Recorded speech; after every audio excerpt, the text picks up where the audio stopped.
السلام عليكم. في واحد الله يجزاه خير سوى له طريقة يسقي فيها الطيور سهلة جدا وبشرحها لكم.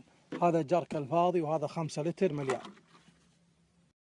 أول شيء بنسويه راح نقص الجركل من هنا ونحط في القطعة اللي تبقى هذه ماء، وناخذ هذه نخليها مثل ما هي مسكرة ونفتح لها فتحة من هنا وننزلها داخل القطعة. وهذه يا إخوان الطريقة السهلة. هذا السطل اللي قبل شوي قصيناه وهذه الفتحة. كل ما نقص ماء السطل من القارورة على طول ينزل الماء. شفتوا الفتحة؟ وهذه الطريقة يا إخوان انتهينا منها. ولا تنسون حديث النبي صلى الله عليه وسلم: في كل كبد رطب هجر. حطوها في ظلال عشان الطيور تستظل وتشرب ولا يحتر الماء.